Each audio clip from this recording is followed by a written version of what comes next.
पडद्यासमोर ते काय पडद्या मागच्यांमध्ये सुद्धा चढाओढ लागलेली असते।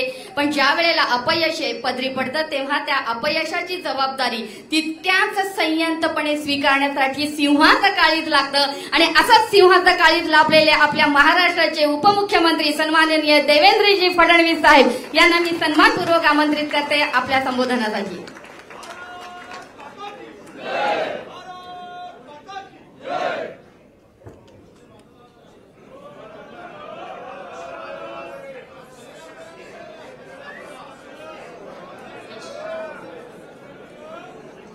भारत माता की भारत माता की छत्रपति शिवाजी महाराज की धर्मवीर छत्रपति संभाजी महाराज की जय भवानी जय भवानी जय जय जय जय जय भवानी जय जय जय जय जय शिवाजी। हिंदवी स्वराज्याचे सरसंस्थापक छत्रपती शिवरायांना मानाचा मुजरा करतो। भारतीय राज्यघटनेचे शिल्पकार भारतरत्न डॉक्टर बाबासाहेब आंबेडकर यांना मानवंदना अर्पित करतो। आजच्या आपल्या विजय संकल्प मेळाव्यामध्ये आपल्याला मार्गदर्शन करण्याकरता उपस्थित झालेले आपल्या सर्वांचे लाडके नेते आणि महाराष्ट्राचे धडाडीचे मुख्यमंत्री आणि ठाण्याचे सुपुत्र माननीय एकनाथराव शिंदेजी, आपले मंत्री रवींद्र चव्हाणजी, सन्माननीय गणेश नाईकजी, सन्माननीय नवनिर्वाचित खासदार नरेश मस्केजी, आपले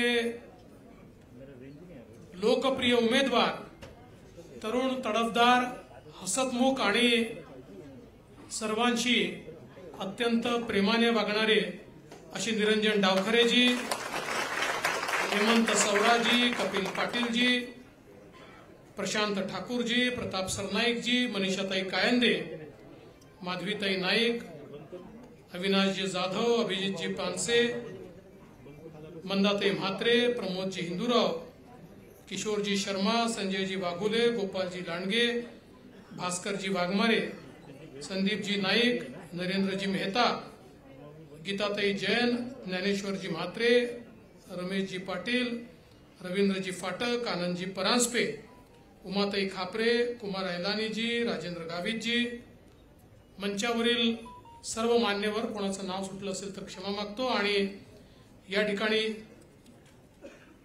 एक दुसरी लिस्ट आहे माझ्याकडे,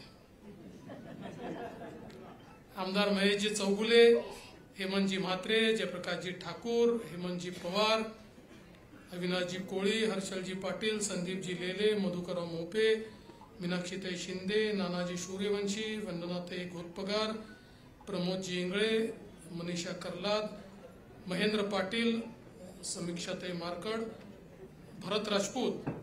आता जर कोणाचं नाव सुटलं असेल तर आता यादी तयार करणाऱ्यांची चूक आहे, ती माझी आता चूक नाहीये।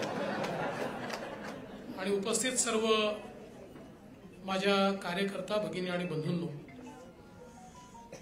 सर्वप्रथम मी आपल्या सर्वांचं मनपूर्वक अभिनंदन करतो की लोकसभेच्या निवडणुकीमध्ये ठाणे जिल्ह्यात आणि कोकण विभागात आपल्या महायुतीला तुमच्या सगळ्यांच्या आशीर्वादानं प्रचंड यश प्राप्त झालं।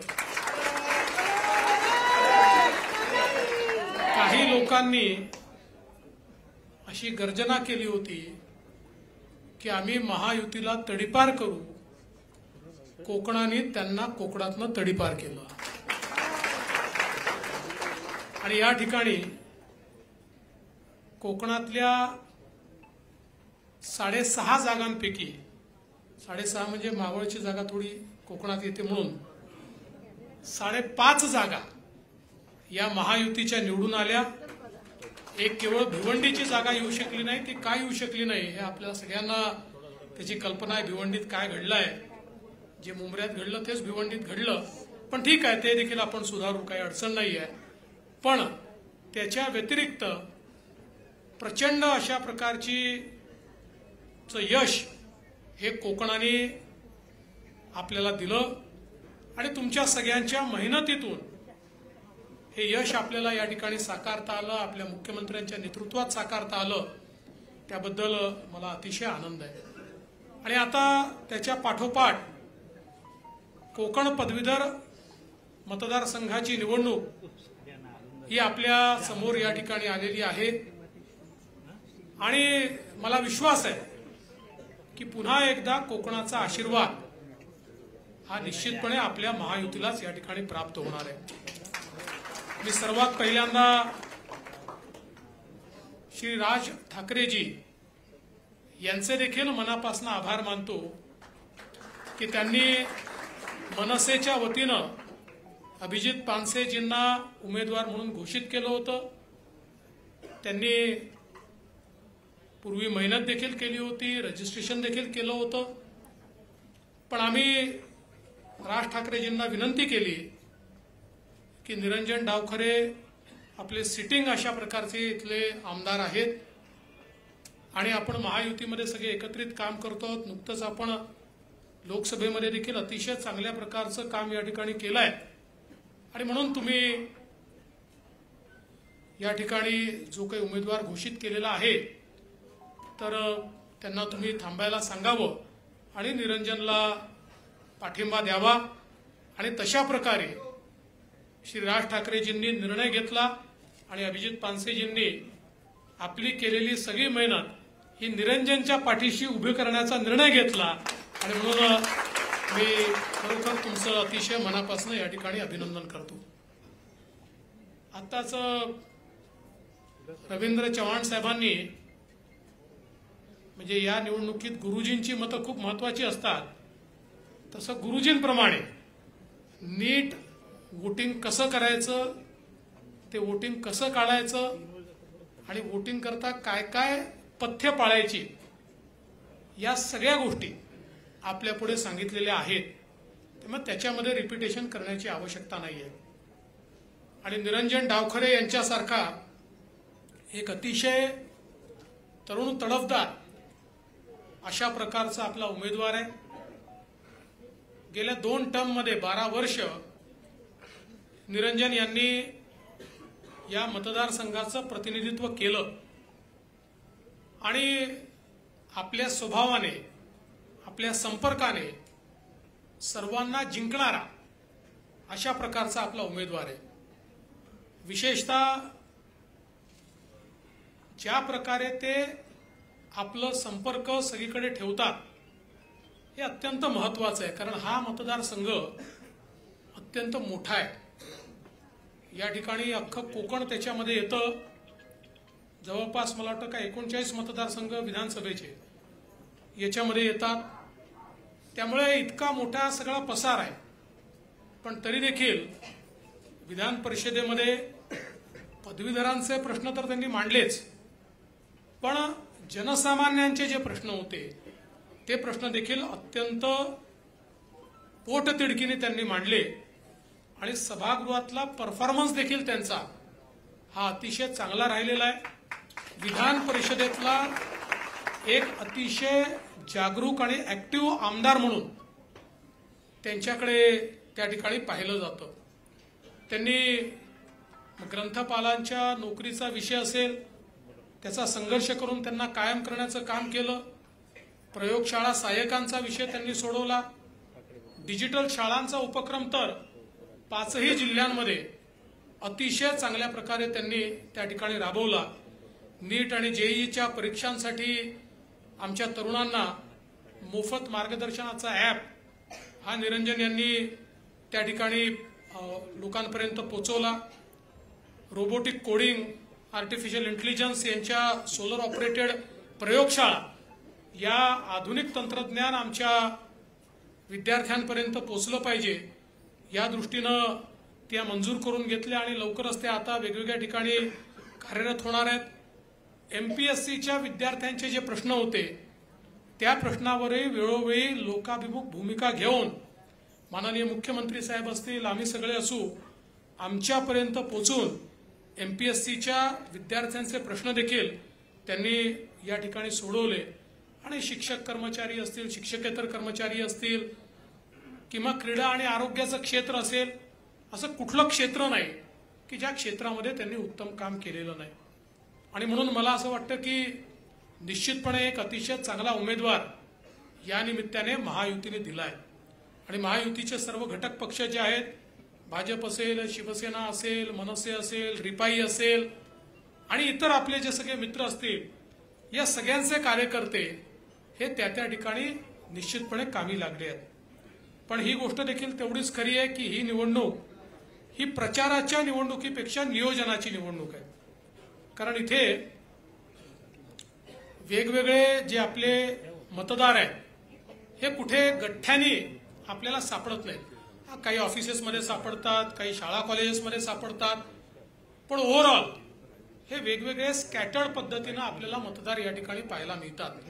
आणि म्हणून त्या प्रत्येक मतदारांपर्यंत पोहोचणं आणि त्यांना पोलिंग बूथपर्यंत पोहोचवणं या दोन गोष्टी अत्यंत महत्वाच्या आहेत. जो मॅनिफेस्टो या ठिकाणी किंवा जे परिचय पत्रक तयार केलं आहे ते प्रत्येक मतदारापर्यंत पोहोचलं पाहिजे. याच्यामध्ये काही आपल्याला प्रचार फेऱ्या करायच्या नाही आहेत, याच्यामध्ये रॅली काढायची नाही आहे, याच्यामध्ये काही खूप सभा आपल्याला घ्यायच्या नाही आहेत. तर हे मॅन टू मॅन आणि हार्ट टू हार्ट अशा प्रकारच्या प्रचाराच्या माध्यमातून आपल्याला या ठिकाणी खऱ्या अर्थानं ही निवडणूक लढवायची आहे. आणि यावेळी तर मला असं वाटतं की आपण जे काही रजिस्ट्रेशन बघतोय, जवळपास 2.25 लाखाचं रजिस्ट्रेशन या ठिकाणी झालेलं आहे. आणि त्यातलं जवळपास 1 लाख म्हणजे 98,000, 98,500, 99,000 जवळपास मतदार जे काही मतदार आहेत ते एकट्या ठाणे जिल्ह्यातले आहेत. त्यामुळे ठाणे जिल्ह्यावर सगळ्यात जास्त याची जबाबदारी आहे. आणि जर आपण त्याच्यासोबत रायगड जोडून दिला तर जवळपास 2,23,000पैकी 1.5 लाख मतदार हे ठाणे आणि रायगड मधले आहेत. त्यामुळे या 2 जिल्ह्यांवर सगळ्यात जास्त जबाबदारी आहे. उरलेल्या जिल्ह्यांवरही जबाबदारी आहेच, पण या 2 जिल्ह्यांमध्ये योग्य प्रकारे आपण जर त्या ठिकाणी मतदान करून घेतलं तर मला विश्वास आहे आज ज्या प्रकारे निरंजन यांचा चेहरा ओळखीचा चेहरा आहे, लोकांमधला चेहरा आहे, त्यामुळे जेवढे जास्तीत जास्त मतदार हे आपण मतदान केंद्रापर्यंत नेऊ तेवढा मोठा फायदा आपल्याला निश्चितपणे होईल. आपल्याला कल्पना आहे की माननीय मुख्यमंत्र्यांच्या नेतृत्वामध्ये आपल्या राज्य सरकारने अनेक महत्वाचे निर्णय घेतलेले आहेत. शिक्षक कर्मचाऱ्यांकरता, इतर कर्मचाऱ्यांकरता, कारण ते मोठ्या प्रमाणात या निवडणुकीमध्ये वोटर आहेत. विशेषतः जो जुन्या पेन्शनच्या योजनेच्या संदर्भातला प्रश्न निर्माण झाला होता, अतिशय यशस्वीपणे माननीय मुख्यमंत्र्यांनी त्या ठिकाणी समिती तयार केली.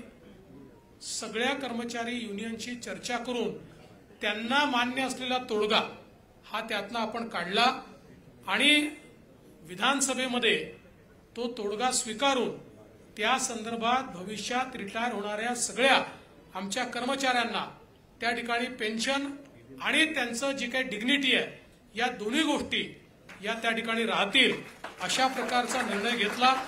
परवा देखील कर्मचारी संघटना ज्यावेळी आली होती त्यावेळेसही त्यांनी समाधान व्यक्त केलं की तुम्ही अतिशय चांगला निर्णय आमच्या कर्मचाऱ्यांकरता घेतला आणि अतिशय त्यांनी विश्वास देखील या सरकारवर लागू केला. एवढंच नाही तर विशेषतः 2005 पूर्वी लागलेले जे काही आमचे शिक्षक होते त्यांच्याही संदर्भात एक प्रश्न निर्माण झाला होता आणि त्याही संदर्भात माननीय मुख्यमंत्र्यांच्या नेतृत्वात 5 पूर्वीच्या लोकांना त्या ठिकाणी जी काही त्या काळची पेन्शन योजना आहे त्याच्यामध्ये त्यांना समाविष्ट करून घेण्याच्या संदर्भातही सकारात्मक कारवाई ही या ठिकाणी सुरू झालेली आहे. त्यामुळे कर्मचाऱ्यांचे, शिक्षकांचे जे काही प्रश्न होते ते प्रश्न देखील आपल्या सरकारने सोडवले आहेत. बरं, हे काही प्रश्न आज निर्माण झालेले नाहीत, 2005 साली निर्माण झालेले प्रश्न आहेत, पण हे सगळे प्रश्न आपल्या काळामध्ये या ठिकाणी सुटत आहेत. त्यामुळे मला विश्वास आहे की पदवीधर असतील, कर्मचारी असतील, शिक्षक असतील, हे सगळे या सकारात्मकतेकडे पाहून निश्चितपणे आपल्या पाठीशी उभे राहतील आणि या निवडणुकीमध्ये चांगल्या प्रकारे आपल्याला मतदान होईल. खरं म्हणजे मला असं वाटतं की निवडणूक एक प्रकारे महाराष्ट्रामध्ये नवीन नरेटिव्ह करणारी निवडणूक ठरणार आहे. कारण आता जी लोकसभेची निवडणूक या ठिकाणी झाली, जसं मी सांगितलं की लोकसभेच्या निवडणुकीमध्ये आपण 3 पक्षांसोबत एका खोट्या नरेटिव्हशी लढत होतो. संविधान बदलणार, आरक्षण जाणार, असे अनेक नरेटिव्ह तयार झाले आणि त्यामुळे कुठेतरी आपल्याला पॉलिटिकल अर्थमॅटिकमध्ये त्या ठिकाणी मागे जावं लागलं. म्हणजे आपली मतं ही जवळपास महाविकास आघाडी एवढीच आहेत. महाविकास आघाडीला 43.9% मतं आहेत, आपल्याला 43.6% मतं आहे. म्हणजे 0.30% मतं ही केवळ आपल्याला त्यांच्यापेक्षा कमी आहेत. पण त्यांना 31 जागा आल्या, आपल्याला 17 जागा आल्या. हे जे काही पॉलिटिकल अर्थमॅटिक आता आपल्या लक्षात आलं, त्या अर्थमॅटिकमध्ये आता खोटे नरेटिव्ह या ठिकाणी कसे आपल्याला दूर करता येतील आणि खरे नरेटिव्ह जनतेला लोकाभिमुख अशा प्रकारचे नरेटिव्ह आपल्याला कसे निर्माण करता येतील याची सुरुवात आपण केलेली आहे. आणि त्या सुरुवातीमध्ये सगळ्यात महत्वाचा रोल या निवडणुकीचा असणार आहे. कारण या निवडणुकीमध्ये 4 ठिकाणी निवडणूक आहे. मुंबई पदवीधर आहे, मुंबई शिक्षक आहे, कोकण पदवीधर आहे आणि नाशिक शिक्षक आहे. आणि आत्ताची परिस्थिती मलाही पाहायला मिळते आहे की यापैकी 4ही जागांवर आपले उमेदवार अत्यंत चांगल्या प्रकारे त्या ठिकाणी आघाडी घेत आहेत, चांगल्या प्रकारे लोकांचं समर्थन मिळवत आहेत. आणि मला विश्वास आहे की 1 तारखेला 1 जुलैला ज्यावेळी निकाल लागेल त्यावेळी निरंजन डावखरे तर निवडून येतीलच, पण खऱ्या अर्थानं या 4ही जागांवर अतिशय चांगली सरशी ही आपल्या महायुतीची होईल अशा प्रकारचा विश्वास मला आहे. म्हणून मी आपल्याला एवढीच विनंती करण्याकरता आलो आहे की आता या निवडणुकीमध्ये कार्यकर्त्यांचा खरा कस, नियोजनाचा खरा कस या निवडणुकीत लागणार आहे. कुठल्याही प्रकारे गाफील न राहता आपण जी व्यवस्था तयार करतोय की एका कार्यकर्त्याकडे 20 किंवा 25 नावं केवळ, त्या कार्यकर्त्यांनी जर आपली भूमिका योग्य प्रकारे निभावली तर चांगल्या प्रकारचा विजय हा निश्चितपणे आपल्याला मिळेल. त्याकरता आपल्या सर्वांना शुभेच्छा देतो. निरंजन यांचं आगाऊ अभिनंदन करतो, त्यांना शुभेच्छा देतो आणि माझं बोलणं संपवतो. धन्यवाद. जय हिंद, जय महाराष्ट्र.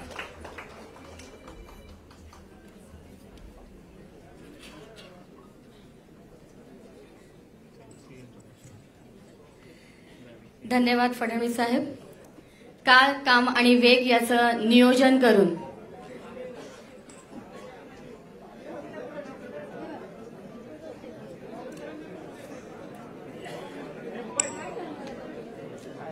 महायुतीचे अधिकृत उमेदवार डावखरे निरंजन वसंत यांच्या व्हिजन डॉक्युमेंटचं आपण पुन्हा एकदा माननीय मुख्यमंत्र्यांच्या हस्ते प्रकाशन करीत आहोत.